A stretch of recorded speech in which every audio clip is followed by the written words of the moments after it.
ಇಂದು ಹಾಸನದಲ್ಲಿ ಕಾಂಗ್ರೆಸ್ ಬೃಹತ್ ಮಟ್ಟದ ಸಮಾವೇಶವನ್ನು ಹಮ್ಮಿಕೊಂಡಿದ್ದು ಇದರ ಬಗ್ಗೆ ಮಾತನಾಡಲಿಕ್ಕೆ ನಮ್ಮ ಜೊತೆ ಕಾಂಗ್ರೆಸ್ ನಾಯಕರಾದಂತಹ ಲಕ್ಷ್ಮಣ್ ಸವದಿ ಅವರಿದ್ದಾರೆ. ಅವರನ್ನು ಮಾತನಾಡ್ಸೋಣ.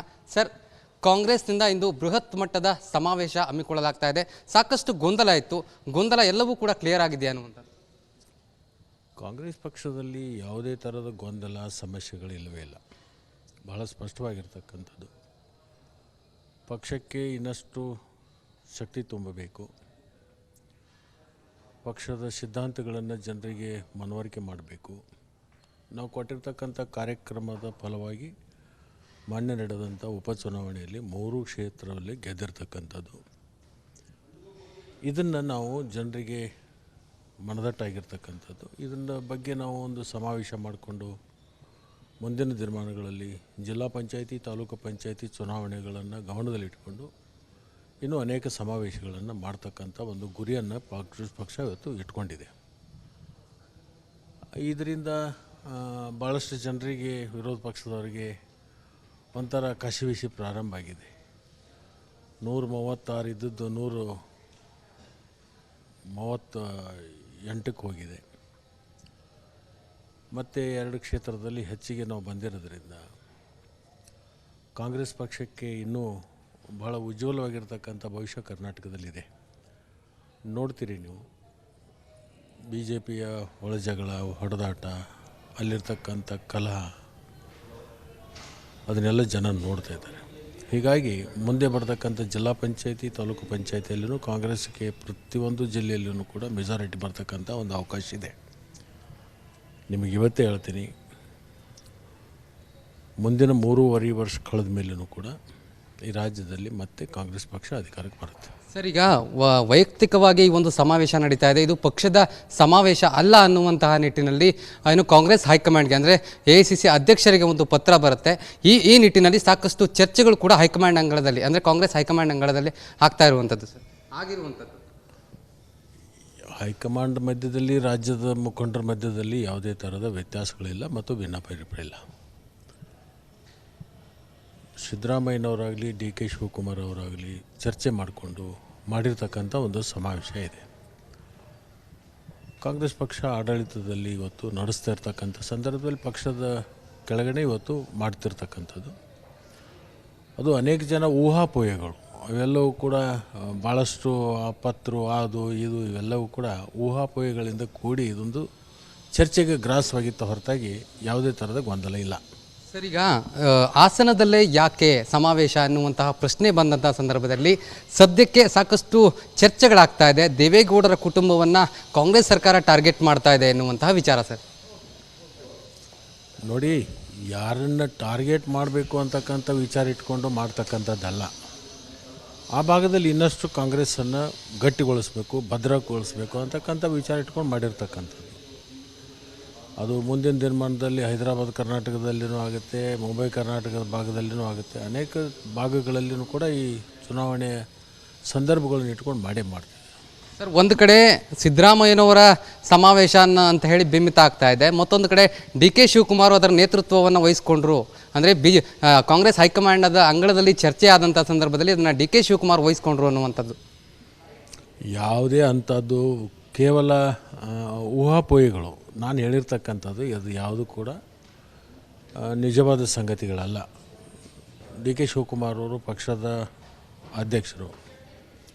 ಒಂದು ಪಕ್ಷದ ಚಿಹ್ನೆಯೊಳಗೆ ಆಗ್ತಕ್ಕಂಥ ಸಂದರ್ಭದಲ್ಲಿ ಅವರು ಮುಖಂಡತ್ವ ವಹಿಸಬೇಕಾಗತ್ತೆ. ಮುಖ್ಯಮಂತ್ರಿಗಳು ರಾಜ್ಯದ ಇರೋದರಿಂದ ಅವರು ಅದಕ್ಕೆ ಸಹಕಾರವನ್ನು ಕೊಟ್ಟು ಅದನ್ನು ಮಾಡಿಸ್ತಕ್ಕಂಥ ಕೆಲಸವನ್ನು ಕೂಡ ಅವ್ರು ಮಾಡ್ತಾಯಿದ್ದಾರೆ. ಅವ್ರ ಮಧ್ಯದಲ್ಲಿ ಯಾವುದೇ ಥರದ ಭಿನ್ನಾಭಿಪ್ರಾಯ ಇಲ್ಲ, ಅದಕ್ಕೆ ಯಾವುದಕ್ಕೂ ಕೂಡ ಅವಕಾಶ ಇಲ್ಲವೇ ಇಲ್ಲ.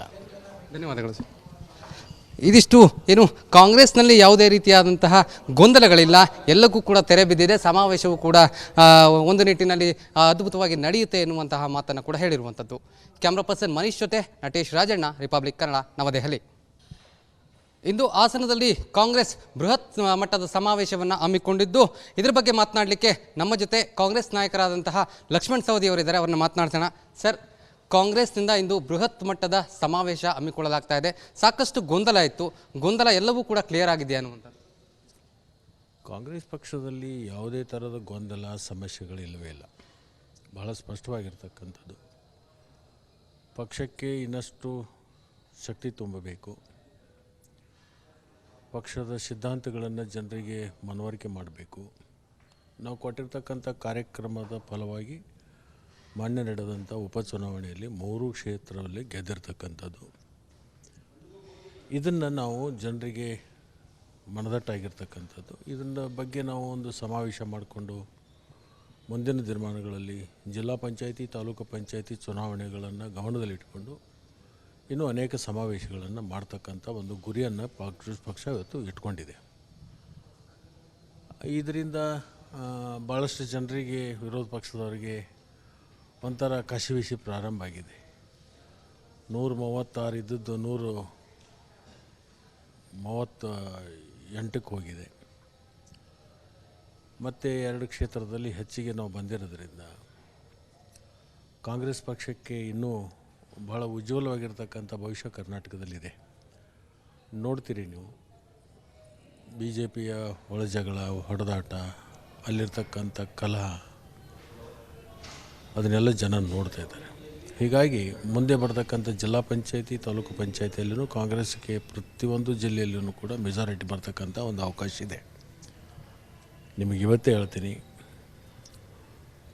ಮುಂದಿನ 3.5 ವರ್ಷ ಕಳೆದ ಮೇಲೂ ಕೂಡ ಈ ರಾಜ್ಯದಲ್ಲಿ ಮತ್ತೆ ಕಾಂಗ್ರೆಸ್ ಪಕ್ಷ ಅಧಿಕಾರಕ್ಕೆ ಬರುತ್ತೆ. ಸರ್, ಈಗ ವೈಯಕ್ತಿಕವಾಗಿ ಈ ಒಂದು ಸಮಾವೇಶ ನಡೀತಾ ಇದೆ, ಇದು ಪಕ್ಷದ ಸಮಾವೇಶ ಅಲ್ಲ ಅನ್ನುವಂತಹ ನಿಟ್ಟಿನಲ್ಲಿ ಏನು ಕಾಂಗ್ರೆಸ್ ಹೈಕಮಾಂಡ್ಗೆ, ಅಂದರೆ AICC ಅಧ್ಯಕ್ಷರಿಗೆ ಒಂದು ಪತ್ರ ಬರುತ್ತೆ.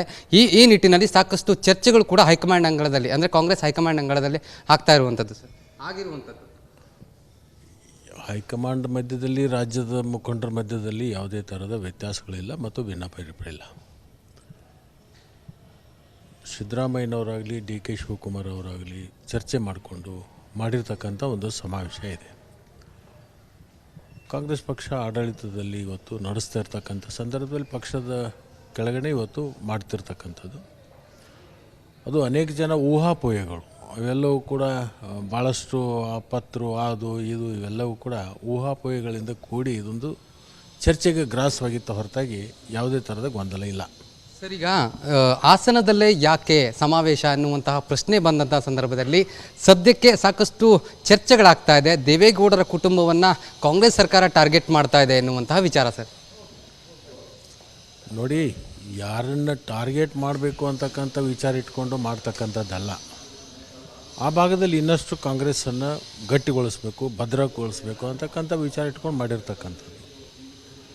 ಅದು ಮುಂದಿನ ದಿನಮಾನದಲ್ಲಿ ಹೈದರಾಬಾದ್ ಕರ್ನಾಟಕದಲ್ಲಿಯೂ ಆಗುತ್ತೆ, ಮುಂಬೈ ಕರ್ನಾಟಕದ ಭಾಗದಲ್ಲಿಯೂ ಆಗುತ್ತೆ. ಅನೇಕ ಭಾಗಗಳಲ್ಲಿಯೂ ಕೂಡ ಈ ಚುನಾವಣೆಯ ಸಂದರ್ಭಗಳನ್ನು ಇಟ್ಕೊಂಡು ಮಾಡ್ತೀವಿ. ಸರ್, ಒಂದು ಕಡೆ ಸಿದ್ದರಾಮಯ್ಯನವರ ಸಮಾವೇಶ ಅಂತ ಹೇಳಿ ಬಿಂಬಿತ ಆಗ್ತಾ ಇದೆ, ಮತ್ತೊಂದು ಕಡೆ DK ಶಿವಕುಮಾರ್ ಅದರ ನೇತೃತ್ವವನ್ನು ವಹಿಸ್ಕೊಂಡ್ರು. ಅಂದರೆ ಕಾಂಗ್ರೆಸ್ ಹೈಕಮಾಂಡದ ಅಂಗಳದಲ್ಲಿ ಚರ್ಚೆ ಆದಂಥ ಸಂದರ್ಭದಲ್ಲಿ ಅದನ್ನು DK ಶಿವಕುಮಾರ್ ವಹಿಸ್ಕೊಂಡ್ರು ಅನ್ನುವಂಥದ್ದು. ಯಾವುದೇ ಅಂಥದ್ದು ಕೇವಲ ಊಹಾಪೋಹಗಳು. ನಾನು ಹೇಳಿರ್ತಕ್ಕಂಥದ್ದು ಅದು ಯಾವುದು ಕೂಡ ನಿಜವಾದ ಸಂಗತಿಗಳಲ್ಲ. DK ಶಿವಕುಮಾರ್ ಅವರು ಪಕ್ಷದ ಅಧ್ಯಕ್ಷರು. ಒಂದು ಪಕ್ಷದ ಚಿಹ್ನೆ ಒಳಗಾಗ್ತಕ್ಕಂಥ ಸಂದರ್ಭದಲ್ಲಿ ಅವರು ಮುಖಂಡತ್ವ ವಹಿಸಬೇಕಾಗತ್ತೆ. ಮುಖ್ಯಮಂತ್ರಿಗಳು ರಾಜ್ಯದ ಇರೋದರಿಂದ ಅವರು ಅದಕ್ಕೆ ಸಹಕಾರವನ್ನು ಕೊಟ್ಟು ಅದನ್ನು ಮಾಡಿಸ್ತಕ್ಕಂಥ ಕೆಲಸವನ್ನು ಕೂಡ ಅವ್ರು ಮಾಡ್ತಾಯಿದ್ದಾರೆ. ಅವ್ರ ಮಧ್ಯದಲ್ಲಿ ಯಾವುದೇ ಥರದ ಭಿನ್ನಾಭಿಪ್ರಾಯ ಇಲ್ಲ, ಅದಕ್ಕೆ ಯಾವುದಕ್ಕೂ ಕೂಡ ಅವಕಾಶ ಇಲ್ಲವೇ ಇಲ್ಲ. ಧನ್ಯವಾದಗಳು ಸರ್. ಇದಿಷ್ಟು ಏನು ಕಾಂಗ್ರೆಸ್ನಲ್ಲಿ ಯಾವುದೇ ರೀತಿಯಾದಂತಹ ಗೊಂದಲಗಳಿಲ್ಲ, ಎಲ್ಲಕ್ಕೂ ಕೂಡ ತೆರೆ ಬಿದ್ದಿದೆ. ಸಮಾವೇಶವು ಕೂಡ ಒಂದು ನಿಟ್ಟಿನಲ್ಲಿ ಅದ್ಭುತವಾಗಿ ನಡೆಯುತ್ತೆ ಎನ್ನುವಂತಹ ಮಾತನ್ನು ಕೂಡ ಹೇಳಿರುವಂಥದ್ದು.